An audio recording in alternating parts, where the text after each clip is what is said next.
Good evening students, my name is Saurabh Kumar. I teach in class 4 and आज हम लोग class 4 chapter 5 Anita and the honey bee EVS book का question answer करेंगे।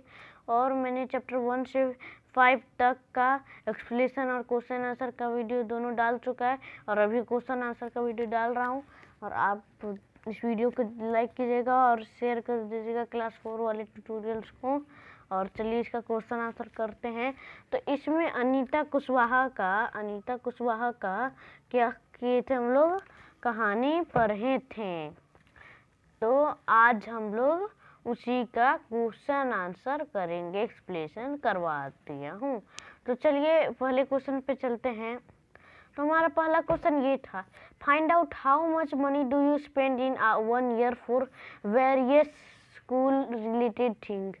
आप ये सब मनी के सारे आपका जितना भी मनी खर्च होता है एक साल में सब वेरियस स्कूल के रिलेटेड थिंग में, उतना आप सारे मनी लिखिएगा। तो चलिए हम लोग अभी इसका देखते हैं उत्तर मैंने क्या क्या लिखा है। तो चलिए चलते हैं। तो पहला क्वेश्चन है हमारा कि आप स्कूल से जाने और आने में आपको ट्रेवल का कितना रुपये लगता है। तो मैं ऑटो से जाता हूँ तो वन मंथ में कुल 500 रुपये लग जाता है। ऑटो से जाता हूँ तो एक महीने में, और उससे भी ज़्यादा लग सकता है, 600 रुपया 700 रुपया। मैंने 500 रुपये लिखा, आपका जितना दाम लेता होगा ऑटो बस वाला तो उतना आप लिख दीजिएगा। और मैंने 1 साल का किया तो कुल 6000 रुपया आया है। आपका 7000 भी आ सकता था, 10,000 भी आ जाएगा, आपको जैसा लिखने का हो आप लिख सकते हैं। अगला है नोटबुक, किताब। तो किताब तो ऐसे बहुत महंगा आता ही है, मैंने यहाँ लिख दिया 400 रुपया। किताब ऐसे आता ही है महंगा। आपका जितना नोटबुक मतलब कॉपी में जितना खर्च होता है आप उतना लिख दीजिएगा। मैंने 400 रुपया लिखा है, आप उससे भी चढ़ा करके लिख सकते हैं। अगला है पेन पेंसिल स्टेशनरी में पेन पेंसिल में से कितने खर्च होते हैं। तो ज़्यादा इसमें खर्च नहीं होता है, लगभग मैंने 200 रुपया लिख दिया है।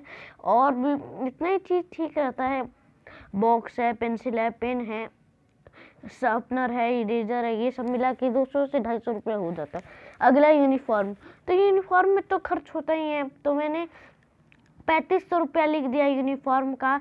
आपको जैसा मन आप उतना लिख सकते जैसा जितना आपको यूनिफॉर्म में लगा है। स्कूल बैग महंगा ही आता है तो मैंने 600 रुपया लग दिया है। और लंच बॉक्स ज़्यादा महंगा नहीं आता है, इसलिए मैंने इस पर ज़्यादा नहीं लिखा है, 150 रुपया लिख दिया है।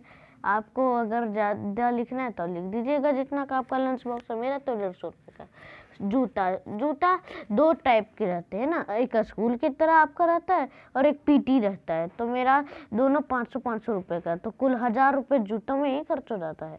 अगला है अदर थिंग, आपको 2 अदर थिंग लिखना है। तो मैंने फीस लिख दिया है और बुक्स लिख दिया है। तो मेरा कुल 8000 रुपये 7200 रुपये मतलब खर्च हो जाता है। आपका और खर्च होता होगा, मेरा 8000 रुपये ही खर्च होता है। आपका 10,000 भी खर्च हो सकता है और 12,000 भी खर्च हो सकता है। जितना खर्च होता है आप लिख दीजिएगा।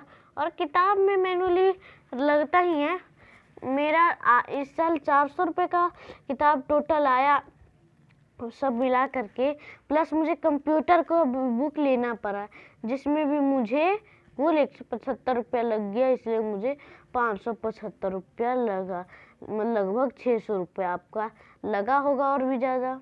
अगला है अब आपको टोटल करना, तो मैंने पूरा अगर टोटल किया तो कुल 19,495 रुपया आया, मतलब 19,500 आप लिख सकते हो, 5 रुपया कम हो गया कहीं से, आप लिख सकते हो 20,000 तो खर्च हो गया यही सब में, स्कूल के ही रिलेटेड थिंग में 1 साल में। तो चलिए अगले क्वेश्चन पे चलते हैं। हमारा अगला क्वेश्चन है, how much money did you spend on your book this year. इस साल आपका बुक में किताब में कितना खर्च हुआ है। तो मेरा इस साल 600 रुपया खर्च हो चुका है। अगला है question, what kind of a school uniform would you like to wear, draw picture of it in your notebook and colour it. आपको स्कूल यूनिफॉर्म, तो आप स्कूल यूनिफॉर्म में ही जाते होंगे स्कूल, तो आपको स्कूल यूनिफॉर्म में क्या पहनना पसंद है। तो मुझे जो पसंद है मैं आपको लिखा देता हूँ, और जो अगर कॉमन लाइन रहेगा वो तो आप लिख लीजिएगा, लेकिन जो आपको जैसा अच्छा लगता होगा वो आप लिख लीजिएगा। मेरे को जो अच्छा लगता है मैंने लिखा है, ठीक है। आप मेरा भी लिख सकते हैं अगर करना हो तो। चलिए तो इस क्वेश्चन का उत्तर देखते हैं। I wear colour shirt, grey and black pant, white and black socks, black shoes, red tie and black sweater. मुझे कलरफुल शर्ट पसंद है। जब मैं स्कूल जाता हूँ तो मेरा कलरफुल शर्ट रहता ही है, और मुझे ऐसे भी अच्छा लगता है कलरफुल शर्ट स्कूल जाने में। और ग्रे और ब्लैक तरह के पैंट रहने चाहिए, अच्छा लगता है मुझे। ग्रे एंड ब्लैक तरह के पैंट अच्छे लगते हैं मुझे। वाइट और ब्लैक तरह के सॉक्स मुझे अच्छे लगते हैं। सफ़ेद और काले जूते मोजे मुझे अच्छे लगते हैं, और भी अलग अलग तरह के रहते हैं। ब्लैक जूते, ब्लैक शूज मुझे अच्छे लगते हैं, काले तरह के जूते। और रेड टाई, लाल तरह का टाई, और काला तरह का स्वेटर मुझे बहुत अच्छा लगता है। तो मुझे ये चीज़ अच्छा लगता है। आपको आपका इतना में से ये आई वियर और एंड आई वियर है ना, यही आपका कॉमन लाइन है। बाकी आपको जो पसंद है आप वो लिख दीजिएगा, ठीक है। तो चलिए अगले क्वेश्चन पे चलते हैं। तो हमारा चौथा क्वेश्चन है, make 2 groups in the class, debate the topic, we should have uniform in school. आप 2 क्लास में जितने भी बच्चे हैं वो आधे आधे ग्रुप में बट जाइए। आधे आधे 2 ग्रुप में मतलब बट जाइए। एक में लड़के रहेंगे, एक में लड़कियां रहेंगे। अब आपको टॉपिक है we should have uniform in school. हमें स्कूल जाने के लिए यूनिफॉर्म क्यों ज़रूरी है, अब इसके बारे में डिस्कस करके आप खुद से चर्चा करके लिख सकते हैं। अपने बॉयज में से गर्ल्स को आपको अपने लिखना, अपने लिखने देना है। आपको बस अपने बॉयज से ढूंढ के बातें करके डिस्कस करके लिखना है। तो आपको ये खुद ही करना है, मैं ये नहीं करूँगा, आप डू इट योरसेल्फ। चलिए अगले क्वेश्चन पे चलते हैं। हमारा अगला क्वेश्चन है, do you know someone who wanted to study but could not do so, talk about them in the class. आपको स्कूल, आप जानते ही होंगे कि कुछ बच्चे हैं जो पढ़ाई चाहते हैं करना, लेकिन उनसे वो नहीं किया जाता है। अब बातें कीजिए अपने क्लास में कि ऐसा क्यों है और कौन है वो जो पढ़ाई करना चाहता है लेकिन वो नहीं कर पाता है। तो चलिए इसका उत्तर देखते क्या है। तो इसका उत्तर है, yes I know a boy who lives in your my neighbourhood, his name is Mohan. हाँ, मैं एक लड़के को जानता हूँ जो मेरे पड़ोसी में ही रहता है, उसका नाम मोहन है। He wanted to study but because of family circumstance he has to work to feed his family. लेकिन वो पढ़ाई करना चाहता है, लेकिन उसके फैमिली में कुछ सर्कमस्टेंस, कुछ ऐसी परिस्थिति, ऐसी घटना घट चुकी हैं कि उसे खुद काम करके अपने फैमिली चलाना पड़ रहा है। Although child labour is a crime in our country. हमारे देश में बच्चे से लेबरिंग करवाना एक कानून है, क्राइम है। लेकिन कुछ बच्चों को ऐसे केस स्पेशल है, ऐसे केस स्पेशल रहते कि बहुत बच्चे लेबर के काम करके काम जीवन बिताते हैं। तो ये भी कुछ इसी तरह है। इस फैमिली में ये भी ब्रेड और बटर को बेच करके अपनी फैमिली अर्न कर रहा है, इसकी फैमिली, और इसकी फैमिली चल रही है। तो कुछ ऐसी कहानी है इसकी। चलिए अगले बढ़ते हैं। तो हमारा अगला क्वेश्चन है, every child has a right to free education up to class 8। हर बच्चे को क्लास 8 के ऊपर भी फ्री एजुकेशन मिलना चाहिए। Do you think that all children are able to study up to class 8? Discuss. आप बात सोचिए कि सारे बच्चे क्या क्लास 8 के ऊपर एबल करवाएंगे, क्योंकि अभी तो ऐसे गांव में तो क्लास 8 तक फ्री एजुकेशन मिल जाता है। शहर में तो पैसा लगता ही है किसी भी स्कूल में, लेकिन सरकारी हो या प्राइवेट। लेकिन यहाँ क्लास 8 में ऐसा होता है कि यहाँ गांव में 8 तक फ्री एजुकेशन मिल जाता है, लेकिन उसके बाद पैसा देना पड़ता है। तो आप डिस्कस कीजिए, चर्चा कीजिए और इसका उत्तर बताइए। तो चलिए मैं इसका डिस्कस करके उत्तर बता चुका हूँ, तो देखिए इसका उत्तर क्या है। तो हमारा इस क्वेश्चन का उत्तर है, I know that every child has to right to free education up to class 8। मैं जानता हूँ कि हर बच्चे को क्लास 8 के ऊपर फ्री एजुकेशन मिलना चाहिए, but all the children are not able to study. लेकिन हर बच्चे के पास ऐसा इतना पैसा नहीं रहता कि क्लास 8 के ऊपर भी स्टडी एबल कराया जाए। Up to class 8 be because of various problem, Mohan is an example of a future child.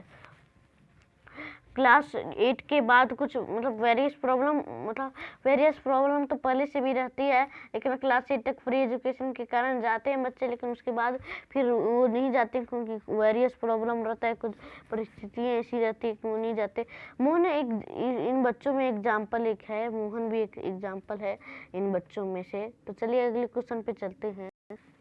Have you seen any insects near flower? Find out their name and write. आप अपने कहीं garden में हैं और आप जाकर के देखिए कि फ्लावर पे ऐसे कौन कौन से इंसेक्ट है जो जाकर के बैठ जाते हैं, उनके नाम पता कीजिए और लिखिए। तो मैंने ये कुछ पता करके ये नाम लिखा है। यस आई हैव सीन, हाँ मैंने देखा है। They are butterfly and honey bee, हाँ मैंने देखा है बटरफ्लाई को, तितली को और हनी बी को, मधुमक्खी को। ये मधुमक्खी का ही तो कहानी है, तो इसमें मधुमक्खी तो आप लिख ही लीजिएगा। बाकी और जो आप देखे होंगे आप अपने मन से लिख लीजिएगा। मैंने आपको 2 बता चुका, आप 6 लिखिएगा। चलिए अगले क्वेश्चन पे चलते हैं। Why do you think they come to flower the flower? Find out. और आप सोचिए, मतलब आप ऐसा क्यों होता है, आप सोचिए कि ऐसा क्यों होता है कि फ्लावर्स पे इंसेक्ट्स आकर के बैठते हैं, ऐसा क्यों होता है? तो फाइंड आउट कीजिए। मैंने फाइंड आउट करके कुछ ये उत्तर निकाल पाया हूँ। दे कम टू, इसका उत्तर ये है, they come to flower to collect nectar. वो फ्लावर के पास इसलिए जाकर के बैठते हैं क्योंकि वो कलेक्ट नेक्टर करते हैं। एक नेक्टर, एक तरह से फ्लावर में एक नेक्टर रहता है जो कि वो कलेक्ट करते हैं, और हनी बी और बटरफ्लाई ये सब जाकर के अपने हड्डे में जाकर के डाल देते हैं, जिससे हमें मधु मिलता है और भी बहुत कुछ मिलता है। नेक्टर ले जाकर के वो अपने क्वीन बी को रखते हैं, उन और बेबी बीज को। चलिए अगले क्वेश्चन पे चलते हैं। अगला क्वेश्चन हमारा, when honey bee flies there is a kind of sound, can you try to copy this sound?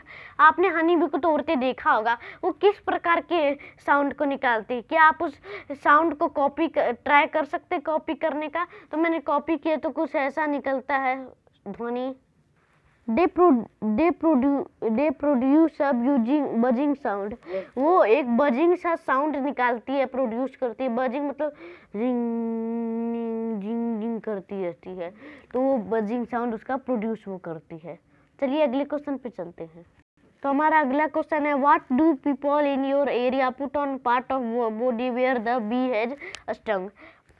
आपको फाइंड आउट करना है कि आपके एरिया में लोग जब उनके बॉडीज पे मधुमक्खियाँ काट लेती है, जो कर लेती है ना, क्या वो डंक मार देती है मधुमक्खी आपके शरीर में। मान कोई आपको एरिया फाइंड आउट करना है अपने एरिया में कि जो मधुमक्खी रहती हैं वो अगर डंक मार देती किसी के बॉडी पे तो वो क्या लगाते हैं उस पार्ट में? तो मैं बताता हूँ क्या लगाते हैं। दे यूजुअली पुट लाइम और सोडा। वो लाइम और सोडा का यूज करते हैं, मतलब अगर डंक मारती है तो। लाइम मतलब क्या होता है? चूना, और सोडा मतलब सोडा होता है। चलिए अगले क्वेश्चन पे चलते हैं। What will be the total cost of Anita 20 boxes? उसका जो अनीता का 20 बॉक्सेस का टोटल कॉस्ट कितना होगा? तो एक बॉक्सेस का उसका कितना था? 2000 रुपये का उसका एक बॉक्स था। तो उसका 20 बॉक्स का कितना रहेगा? तो 2000 गुना आप 20 अगर कर देंगे तो उत्तर आएगा 40,000 रुपये। तो इसका उत्तर होगा 40,000 रुपये उसका 20 बॉक्स का होगा रकम, इतना ज़्यादा। चलिए अगले क्वेश्चन पे अगला क्वेश्चन चलते हैं। तो हमारा अगला क्वेश्चन है, ये तो क्वेश्चन हम लोग कर ही लेते, ये क्वेश्चन रहा था इज हनी वाला, ये वाला। Is Honey used in your house, what is used for? आपने अपने घर में हनी को मतलब मधु को यूज होते तो देखा होगा, वो किस किस चीज़ में यूज होता है? तो बताता हूँ किस किस चीज़ में यूज होता है। यस, हाँ, honey is used in my house. हाँ, मेरे घर में मधु का यूज होता है। We eat honey with bread. हम लोग हाँ मधु का यूज ब्रेड में करते खाने के लिए। It is a very tasty food. ये ब्रेड एक बहुत टेस्टी फूड रहता है, रोटी, उसमें हम लोग हनी का यूज करते हैं। My grandfather takes 1 spoonful of honey every morning which keep him healthy. मेरे दादाजी हर दिन एक चम्मच फूल मधु लेते हैं हर सुबह, हेल्थी रहने के लिए, अपने स्वास्थ्य को ठीक रखने के लिए। तो चलिए अगले क्वेश्चन पे चलते हैं। हमारा अगला क्वेश्चन है, which are some other insects that live together in a group like honey bee. आप और इन अदर इंसेक्ट्स के बारे में पता कीजिए कि वो ग्रुप में रहते, क्या एक साथ ग्रुप में रहते हैं जैसे हनी बी रहते थे। तो रहते हैं, मैं बताता हूँ, जैसे आंट्स रहते हैं, टर्माइट्स रहते हैं और वास्प रहते हैं, वास्प। और इसका आगे है आर लाइक द ग्रुप। आप ऐसे लिख सकते हैं, ठीक है, आर लाइक द ग्रुप। आपको जो और लिखना रहेगा आप लिख दीजिएगा, मैंने आपके लिए इतना दे दिया है। तो चलिए अगले क्वेश्चन पे चलते हैं। हमारा अगला क्वेश्चन है, have you seen where ants live.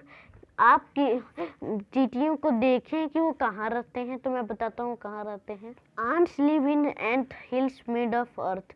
वो आंट्स जो रहती है चींटियाँ, वो अपने आंट हिल में रहती है, चींटियों के अड्डे में रहती है, जो कि धरती के नीचे, मतलब धरती के नीचे रहता है, मिट्टी के नीचे रहता है। अगला क्वेश्चन है, तुम्हारा अगला क्वेश्चन है, what kind of eatable attract ants, list them. आप ऐसा कौन कौन सा चीज है जो चींटियां उस पर अट्रैक्ट कर जाती है, ऐसा कौन कौन सा खाने वाला चीज है, तो उसका लिस्ट बनाइए। तो मैंने लिस्ट बना के ये कुछ लिखा है, grains, sugar, dead insects etcetera attract ants. Grains पे वो आती है, शुगर चीनी पे आती है, मरे हुए इंसेक्ट्स पे अट्रैक्ट कर जाती है चींटियां। हमारा अगला क्वेश्चन है, look at lines of ant, what is it colour. आपने आंट्स को तो देखा ही होगा लाइन में, वो किस किस रंग में रहते हैं। तो उसका उत्तर है, दे आर ब्लैक, ब्राउन और रेड कलर। वो काली, भूरी और लाल तरह की होती है। अगला क्वेश्चन है हमारा, have you been beaten by an ant, what was the ant like, big, black और रेड, बिग और स्मॉल। आपको कभी चींटियों ने बीट किया है, चुट्टी काटी है, और वो क्या किस रंग वाली, काली और काली वाली या लाल वाली, बड़ी या छोटी। तो मैंने बताता हूँ कौन काटी है कौन सी वाली। Yes I have beaten by ant. हाँ, मुझे चींटी ने काटा है, that was a big black ant. वो बड़ी सी काली वाली एंट ने मुझे काटा है। आपको अगर जो स्मॉल वाली लाल वाली काटी है तो आपके जो काट जैसे काटी आप लिख सकते हैं। अगले क्वेश्चन पे चलते हैं हम लोग। Do ants ever come near you when. आपके पास कभी चींटी आती है क्या, कब। तो इसका उत्तर यह है, व्हेन शुगर, स्वीट्स और other eatables are left lying around. अगर वो मेरे पास चीनी रहे या मिठाई रहे, ऐसा कुछ ईटेबल रहे और मेरे कहीं पैंट शर्ट में लग जाए, तो वो तुरंत हमारे जगह पे अट्रैक्ट कर जाएगी हमारे पास। कब करेगी, ऐसे टाइम जब हम लोग कुछ मीठी चीज रखेंगे हाथ में या कहीं भी लगा हुआ रहेगा। चलिए अगले क्वेश्चन पे चलते हैं। तो हमारा अगला क्वेश्चन है, look carefully at some big and small ants, how many legs does an ant have, big and small ant. अब आप केयरफुली देखिए बड़े एंट्स को और स्मॉल एंट्स को कि उनके कितने लेग्स होते हैं। तो बिग एंट के 6 रहते हैं और स्मॉल एंट के भी 6 ही रहते हैं, दोनों के 6 पैर ही रहते हैं। तो मैं अब यही इस वीडियो को एंड करता हूँ। हमारे सारे क्वेश्चन आंसर हो गए हैं। अब आपको अगर कोई सा भी डाउट हो तो कमेंट बॉक्स में लिख दीजिएगा, मैं उसका निवारण करने का कुछ प्रयत्न करूँगा। और अगर आपको इस वीडियो में कुछ मतलब आपको क्वेश्चन आंसर में सही लगा, आप लाइक कर दीजिएगा इस वीडियो को, और इस वीडियो को शेयर कर दीजिएगा क्लास 4 ट्यूटोरियल्स वालों को क्वेश्चन आंसर में। और क्लास 5 का भी मैं शुरू करूंगा। ये वीडियो भी जल्दी जल्दी हम लोग ख़त्म करते हैं। वो जल्दी जल्दी ईवीएस का बुक, इंग्लिश, हिंदी, मैथ सबका करेंगे जल्दी जल्दी, और ग्रामर प्लस भी करेंगे, ठीक है। तो हम लोग अब चलते इस वीडियो का एंड करते हैं। इस चैनल को सब्सक्राइब कर लीजिए, और इस चैनल अब मैं वीडियो एंड कर रहा हूँ। लाइक कीजिए, सब्सक्राइब कीजिए और मुझे सपोर्ट कीजिए और कमेंट करते ही रहिएगा। तब तक के लिए जय हिंद, बाय।